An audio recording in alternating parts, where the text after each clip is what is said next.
crime, Mr. Collins. It surely is. After all, when another woman wants to give a private showing of the Dance of the Seven Veils for your husband, that's murder. Oh, my name isn't Gail Collins. Yes, I'm the wife of that famous or infamous private detective, Greg Collins. And I'll be back in a minute to set the stage for our puzzling crime.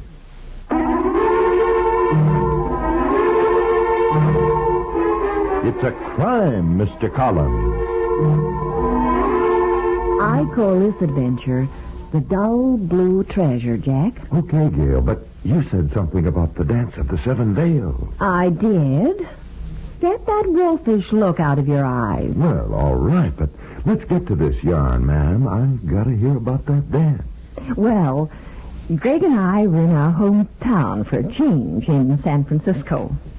The big news of the week, as far as we were concerned, was that the Gold Coast Theater had revived nothing less than real, old-fashioned vaudeville. So Greg and I bought 2 seats down front of the orchestra and 2 enormous bags of popcorn and sat back to have ourselves a perfectly wonderful time.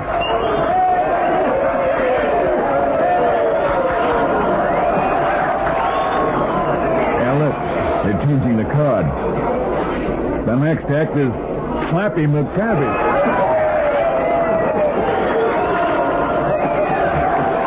What? Slappy McTavish? Where did I hear that name before? I got an autographed picture of him in my office. Remember? He's one of the greatest old-time vaudeville comics that ever lived. My father used to tell me about it. Here he comes.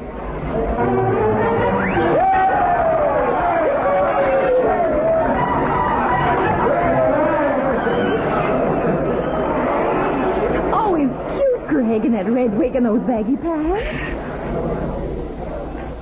Hey, Slappy. Yeah, Hurry, was you gonna ask me something? Sure, Slappy. I was gonna ask you, how you gonna elope with your girl? I'm gonna take a tube of shaving cream with me. A tube of shaving cream? What good'll that do? I'm gonna squeeze it and climb up the ladder.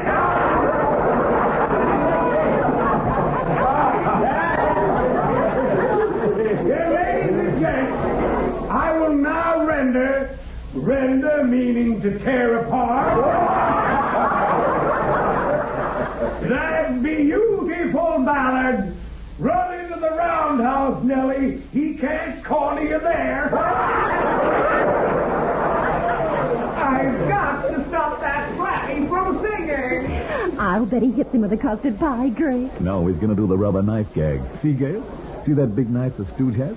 He'll stab Slappy, and Slappy will go right on singing. Then he shoots him, and that doesn't work. But then a gorgeous girl goes by. You're spoiling it for me. Okay, but watch. He's going to stab him. Yes, sirree. I've got to stop that singing. This'll do it. Greg, he's in real pain. Is that blood on his shirt part of the act? I don't like the way this looks. Could be part of the act. Slappy. It's Slappy. What's happened? Slappy. Please get a doctor, somebody. I killed him.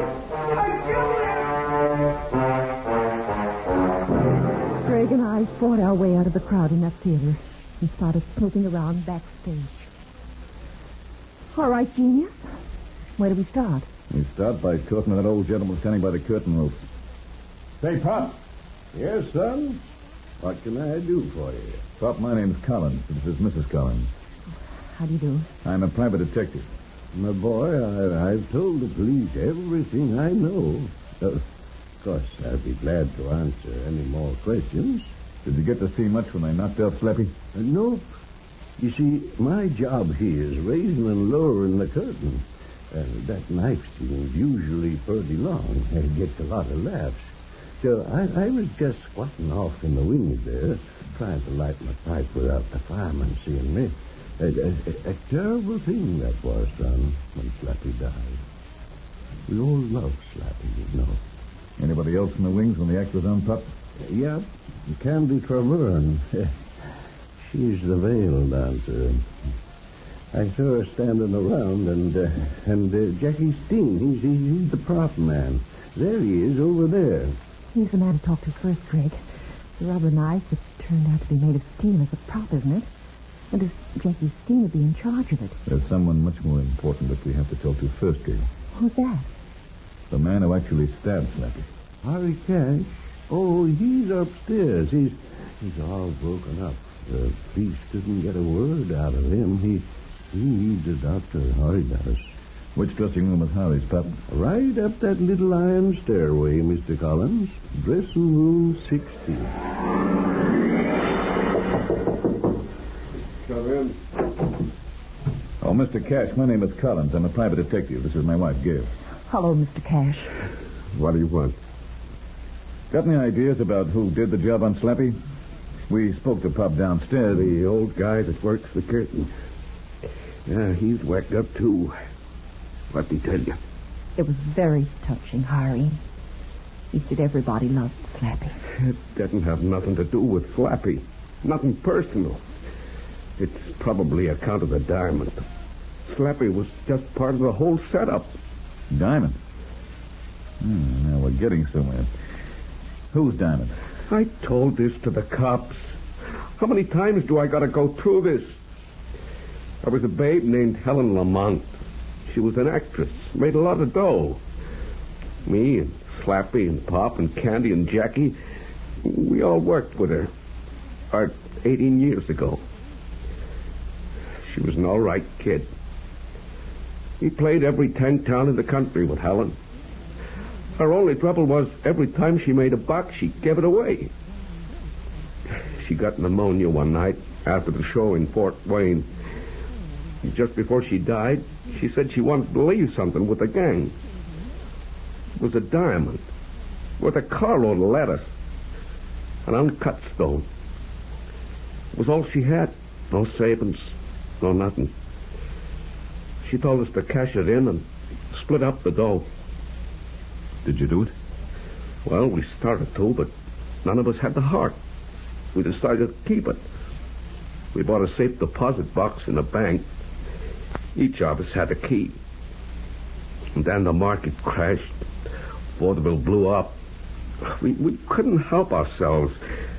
We were going to see what we could raise on the stone, and it was gone. Gone? Did you ever find it? No, I ain't seen it in years. But if you ask me, someone round here's got it and is bumping off everybody who's entitled to a cut. Jackie Steen, for instance. The prop man? Yeah, Jackie's a phony. Only guy in the outfit nobody will play gin with. He's a natural crook. He got out of the theater in 29 and went into bootlegging. Why don't you bother him with your questions? He could have switched the knives easier than anybody. Thanks, Harry, I will. There's that prop man's door, Greg. Let's go. Let's speak to this Jackie Steen. Okay, let's. We can't speak to him, Gail. Isn't he in there? Yes, he is. Well, let's go. Stay out of here, Gail. I don't want you to see this. It's not very pretty. But Jackie Steen's throat's been cut. keep your ears pinned, friends. We'll be back in a minute with more of the story.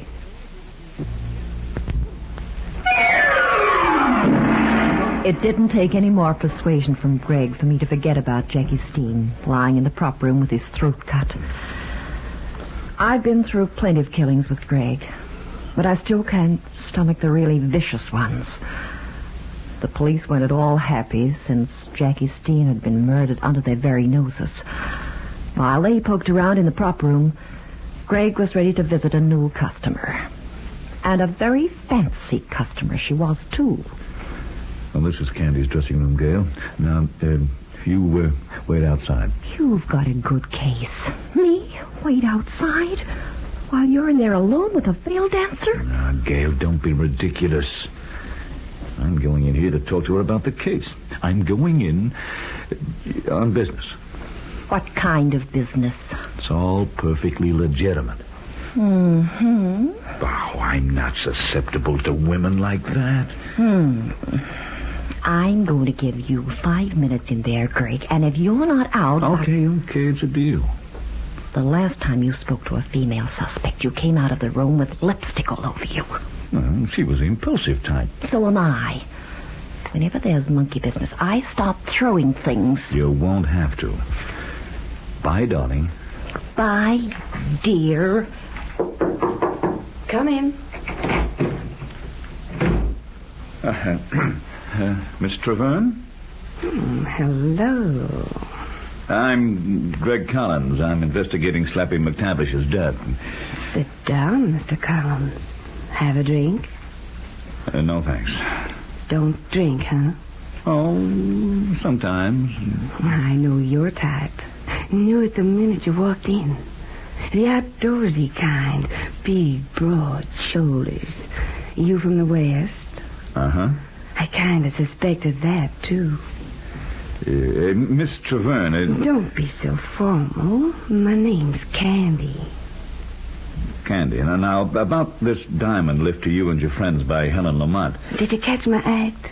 No. Haven't had a chance to see it. Now, about this diamond... I do the dance of the 7 veils. It's an oriental dance. The MC, when he introduces me, calls it the dance of love.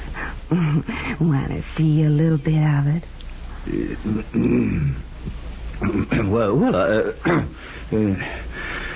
Warm in here, isn't it?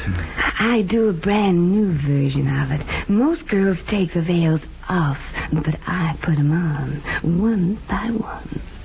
I'll show you. I start out this way, see? Candy, stop. Don't you like it? Whether I like it or not, I still want to know who killed Slappy McTavish and Jackie Steen. Oh, that. You were part of the group that was given Helen's diamond, weren't you? Uh-huh. You were in the wings when Slappy was stabbed, right? Look, handsome, you're wasting a lot of valuable time if you think you're going to nail me for this rap. Maybe. Why don't you talk to Harry Cash? He was Slappy's steward. He used the knife. I did talk to him. Well? Harry's not in a very good mood. Candy, if you could tell me more about that diamond, for instance, where you think it might be. They tell me you Westerners aren't half as cold as you look. You sure you don't want to see my dance? Watch. I wear this under the veil, see? You could wash that costume of yours in a demi-tasse. Pretty, isn't it? With all the sequins and the jewelry. Now I pick up one veil, and the music starts. Hello, Gail. I hope I'm interrupting. I was just asking Candy a few questions. $64 one? Now, Gail. She sounds like she's your wife. She is. You're a very lucky woman, Mrs. Collins. How'd you ever catch him? Well, I don't do a veil dance, Candy. But there are other ways. If Greg hadn't left Candy's dressing room that minute, I'd have grabbed him by the ear, tall as he is, and pulled him out bodily. That dancer was coming on like the super chief. Outside Candy's room, Greg recuperated from the gal's hypnotic influence very quickly. He was worried about the case. It was obvious that having killed 2 people, the murderer was off on a spree and might decide to do away with a few more. And Greg, my very clever husband, was stumped. Then he decided to make a shot in the dark. He persuaded the police to let him take Pop, the old gentleman who worked the curtain, to a nearby lunchroom for coffee.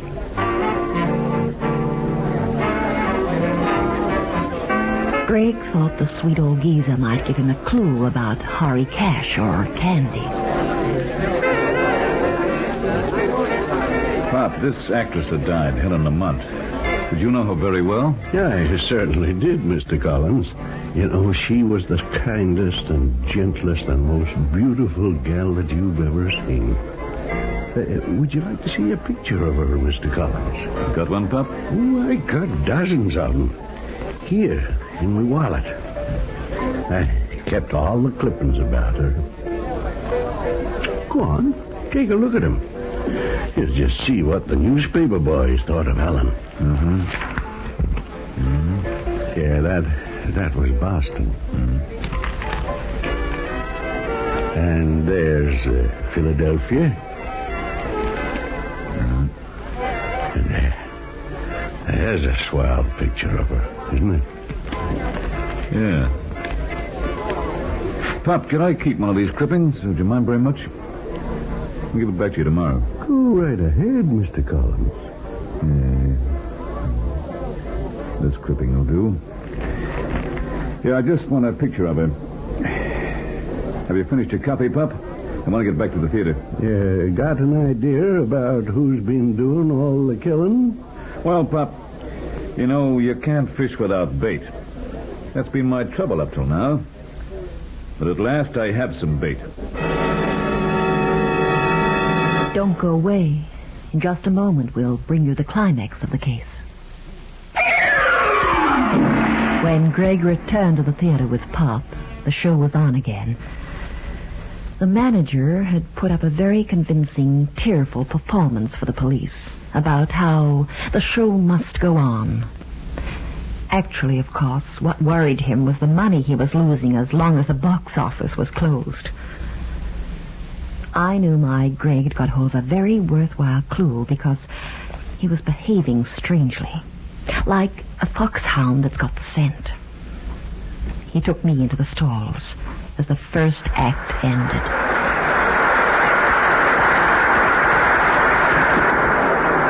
Greg, this is silly. You saw this show.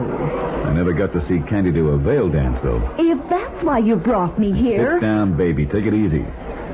I don't want to see that dance because of what you think. And now, ladies and gentlemen, the one and only, the sensational, the entrancing little lady who brings you all the beauty and mystery of the Orient in a gorgeous face and figure, Miss Candy Traherne doing the dance of love, the dance of the seven veils.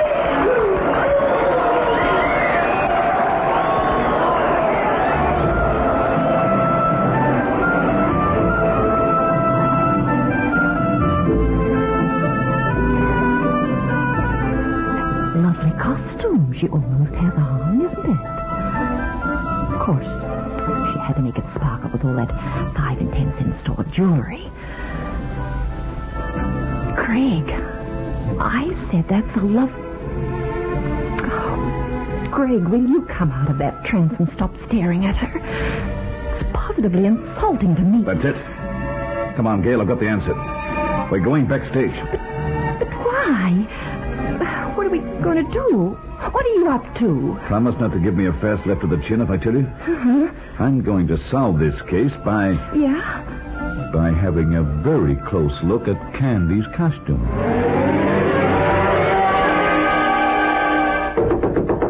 Come in. Candy, Why, Mr. Collins, how nice to see you. Don't tell me you missed my number, because if you did, I'd be glad to do it again for you. Here, just for the two of us. Come on in, Gail, and close the door. Right, Greg. Hey, wait a minute. What are you up to? When'd you get the gun? Candy, you're going to let my wife take that costume off you. I'll wait outside. But get this. I don't want any shenanigans. The minute I step outside, get that costume off and hand it to Gail. Is that clear? I certainly will not do that. I don't like using this 38, Candy. But if I have to, I will. Okay, I'll do it. I'll be right outside this door.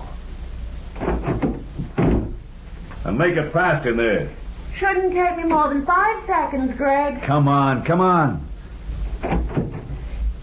Here it is, Greg. Good. I'm locking your door, and I've got the key, Candy, so just sit down and relax. You're going to be in there for quite some time. Wait, you can't. That does it. Let me out of here. Let me out of here. Let me out. Yeah, let me see that costume. Uh-huh. Here it is. Greg, that's... The diamond. The uncut diamond, right? How'd you know The it last was? time I was in Candy's dressing room, she pointed out that the costume had jewelry on it. It occurred to me that Putting the real diamond in among all the fake stones on that outfit of hers would be a very convenient place for the killer to hide this 24-carat baby. Then, when we watched Candy's dance, I saw it. Cut diamonds glisten, Gail. They sparkle blue-white. But uncut diamonds look like this one in my hand, a dull, chalky blue. I spotted it from our seat in the stalls. Every other stone in her costume sparkled but this one. We were all thinking of a sparkling diamond, not one that looks like this. Then Candy stole it, and she killed Slappy and Jackie Steen. She was going to kill them all, so she'd have the diamond to herself. Sorry, pal, no. Now, come with me to the wardrobe room and see if you can make yourself look like this picture of Helen Lamont. I fixed myself up. I didn't look exactly like Helen Lamont, but by using a few makeup tricks and wearing her clothes that we found in the wardrobe room, the resemblance was strong enough to scare the daylights out of anyone who knew the dead woman. Greg walked me past the long line of dressing rooms and stopped in front of one door. The murderer is in that room, Gail. Now go on in and say just what I told you to say. And be careful, darling. You're dealing with a homicidal maniac. Oh, fine thing. You think of the nicest things for me to do. Go on in. Okay. Hello, Pop.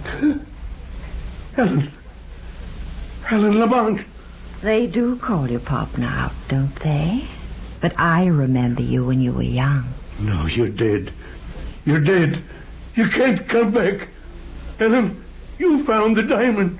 You were in the diamond. It was my diamond because you were mine. Those others didn't deserve it.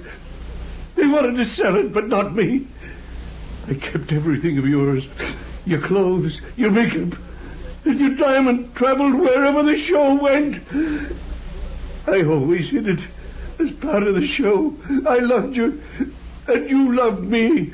You told me that. You said I was the one you loved. They almost found it this week. I couldn't let them have it. Not my stone. So I had to kill them. I killed McTavish and Steen. I'll kill them all. They mustn't touch anything of yours. Everything that belonged to you is mine. Only mine. Don't come near me. Greg! All right, Pop. I heard everything I wanted to. And now all we gotta do is wait for the cops. Later that night, at home. Gail, will you please turn out that light and come to bed? Uh-huh. What are you doing in front of that mirror? I want to see if I'm as good as she is. As good as who is? Candy. I'm practicing the veil dance.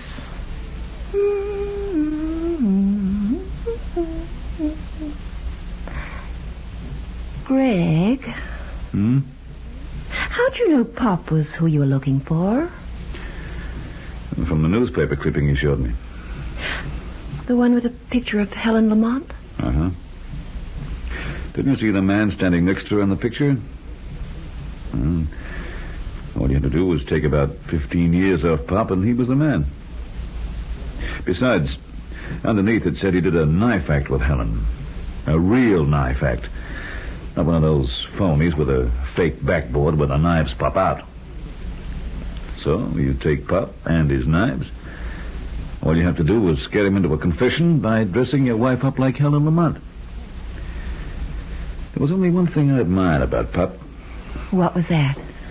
Well, he certainly picked an interesting place to hide that diamond. Passing it on to Candy's costume along with the cheap stones. Greg. Yeah?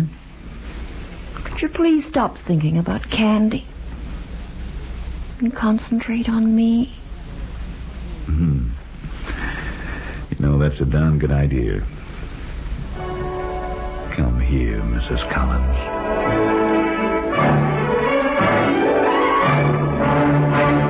Don't go away. In just a moment, we'll be back with you.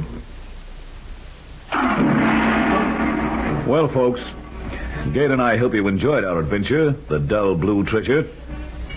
Be sure to visit us next time for another puzzle in murder, for where there is crime and romance. There you'll find Mr. And Mrs.